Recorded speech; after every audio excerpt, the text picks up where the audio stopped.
ഇവരെ നിങ്ങളുടെ ഈ വളർച്ചയിലൊക്കെ ഭയങ്കര അസൂയുള്ള ആൾക്കാരെങ്കിലും ഉണ്ടോ? അങ്ങനെ ആരെങ്കിലും നിങ്ങളുടെ അങ്ങനെ എന്തെങ്കിലും പറഞ്ഞിട്ടുണ്ടോ?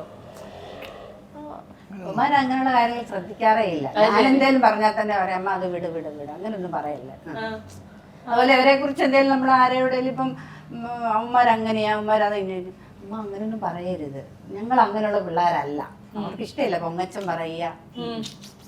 ശരി. അങ്ങനെ ഇഷ്ടം. സ്കൂളിലൊക്കെ നിങ്ങൾ ഭയങ്കര സെലിബ്രിറ്റീസ് ആണോ? സ്കൂളിൽ പോവാൻ സമയം കിട്ടുന്നുണ്ടോന്നുള്ള അറിയില്ല. എന്നാലും അവിടെ അങ്ങനൊന്നും ഇല്ല. ആദ്യമേ ഉണ്ടായിരുന്നു. ഈ ഞങ്ങൾ 9ാം ക്ലാസ്സിലായി ഇപ്പൊ പഠിക്കുന്ന സ്കൂളിൽ വന്നത്, സ്റ്റേറ്റ് MD സെമിനാരി എന്ന് പറയുന്നത്. അത്ര നാളും 8ാം ക്ലാസ് വരെ CBSE ആയിരുന്നു. അത്ര നാളും അവിടെ CBSEയിൽ അത്ര പിള്ളേർക്കൊന്നും അത്ര വലിയ സാധാ ഇതുപോലെ കാര്യം അവിടെ നിന്നാണല്ലോ വന്നത്. ഇതിപ്പോ സ്കൂള് മാറി വന്നപ്പോൾ എല്ലാവർക്കും ഭയങ്കര ഇത്. സ്കൂളിലെ കുറേമാരുണ്ടല്ലേ ഈ വലിയ പേടിക്കുന്ന കുറേമാര് ഞങ്ങളുടെ ക്ലാസ്സിലും ഒക്കെ ഉണ്ട്. അമ്മമാരൊക്കെ ഭയങ്കര വിലയാണ് ഞങ്ങളെ. പിന്നെ നോർമലായി. പക്ഷെ ഒരു വിലയുണ്ട് ഞങ്ങൾ. പിന്നെ നിങ്ങളിപ്പോ ക്ലാസ്സിൽ ഇല്ലെങ്കിലും ടീച്ചേഴ്സ് ഒക്കെ ഭയങ്കര കോപ്പറേറ്റ് ചെയ്യുമായിരിക്കും അല്ലേ? എല്ലാ എല്ലാ നോട്ട്സും കറക്റ്റ് ആയിട്ട് പറഞ്ഞു തരിക, എഴുതി തരിക. കൂട്ടുകാരുണ്ട്, അവന്മാരെല്ലാം അന്നു തന്നെ അയച്ചു തരും നോട്ട്സ്. സമയമുണ്ട് റൂമിൽ പോയിരുന്നു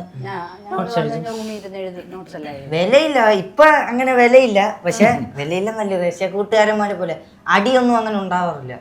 വലിയ നീ ആരാടാന്നൊക്കെ പറഞ്ഞ അടിയൊക്കെ ഉണ്ടാവില്ല. അങ്ങനത്തെ വലിയ പരിപാടിയൊന്നും ഉണ്ടായിട്ടില്ല.